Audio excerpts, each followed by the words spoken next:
Oh look, a bunch of women destroyed the life of a man they worshipped after they realized they were his pump and dump. Who didn't see that coming? Warren Ellis, that's who.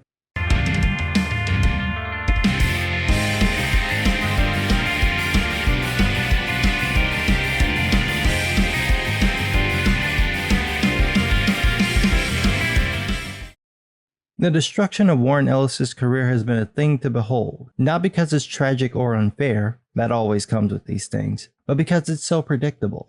Take a comic book writer who's in the sunset of his career but trying to have a bit of a comeback, find someone he stepped on during his rise, and watch as they use some petty nonsense to destroy his last hurrah.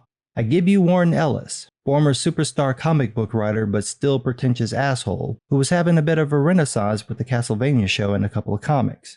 It was all going well for him. Too well. So someone decided to take him down. My suspicion is that this was tried behind the scenes after the first season of Castlevania, but Ellis still had industry clout and support, so it didn't go anywhere. It was tried more successfully last year when his enemies tied the accusations against him with another case of legitimate criminal behavior involving a completely different person. That was enough to make Ellis go silent for about a year, and his accusers too. They'd successfully canceled him, but Ellis is old school and apparently assumed that his year of hell was enough. Nah, son, you fucked a bunch of petty bitches, and now you're about to see just how petty they are. How petty are they? They made a fucking site where dozens of fangirls he shagged shared their horror stories of them engaging in consensual sex with an asshole who didn't care about them, and then being shocked when said asshole behaved in character and dumped them while pumping Big Pimpin'.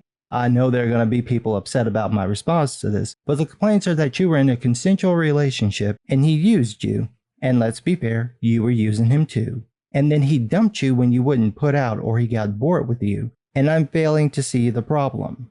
Yeah, he was an ass. Warren Ellis' birth name is Pretentious Asshole. You were a fan of his, so you already knew that. If the worst you can come up with is that he tried to hypnotize you, which several women claimed, you're not a victim. You're just a groupie who didn't know she was a groupie who got mad when she found out she was a groupie. Is it nice for him to treat you like shit?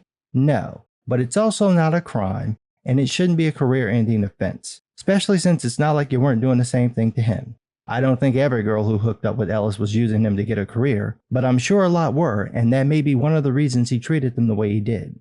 But of course, in this Me Too era, where we've watched most of the complaints turn out to be bullshit, Warren Ellis needs to be cancelled. So again, the bordello of sex pests, con artists, backstabbers, and kitty touchers known as the professional comic book industry descended upon him, lest stray eyes chance a glance in their direction. Several comic book pros couldn't trip over themselves fast enough to throw the first stone, so you know those are the ones who are going to be looking like Aragorn in the Pass of the Dead. These people should realize that destroying their more talented peers' careers by pushing probable lies won't keep their so-called friends from turning on them. Yo ass is next, especially since you just moved the bigger target out the way. So maybe you should ask one of your friends for a pedo bear to cuddle, cause you're gonna need it. And equally predictable, comic book publishers are distancing themselves from Ellis. Image was gonna let him finish his comic book Fell, but now that's over until all the parties involved are satisfied with Ellis' scourging. What a mealy-mouthed response. It would have just been easier to say you won't work with him again. Unless you think the accusations are bullshit, and you still want to work with him, but you're too much of a pussy to say it. Either way, it's a dumb response. You could have just said that in light of the current situation, you won't publish the book. But that's not the biggest takeaway from this. The biggest takeaway from this is that the industry yet again claims to have known about Ellis all along, but only now that dozens of bitter exes are publicly trashing him do any of the industry insiders have the courage to speak up. There are really only two possibilities here. One, you're all a bunch of liars willing to ruin a man's life for the sake of internet brownie points. Or two, you're all a bunch of sex pests and enablers who ignore abuse until it's inconvenient for you not to. Neither of those make any of you look like good people. Makes you all look like schmucks. Either the comic book industry is Hollywood without the looks, money, success, and drugs, or you're all a bunch of mean girl Karens tattling on each other while praying you won't be the next. My guess is it's the latter, not the former, because you idiots act like the inner and outer parties from 1984. But when your Twitter feed is your Room 101, I don't know why y'all act like you won't be next. Every single person who thinks they're protected can and will be cancelled. Yes, even you, Gail Simone. This is the comic book industry you're all so snarky and uppity about? A bunch of backstabbers and sex criminals who think they're more famous than they will ever be? You're over here threatening people, if you're part of Comicsgate, you'll never work in comics. Who the fuck would want to work with you? Jesus, you'd be less likely to be fucked if you were a 14-year-old boy sent butt naked into a Supermax. Who wants to be a part of the comic book industry if this is how y'all behave?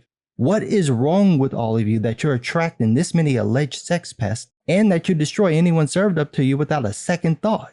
Maybe y'all should change your name from the comic book industry to Moss Isley. Seems more fitting. But what do I know? I'm just some guy.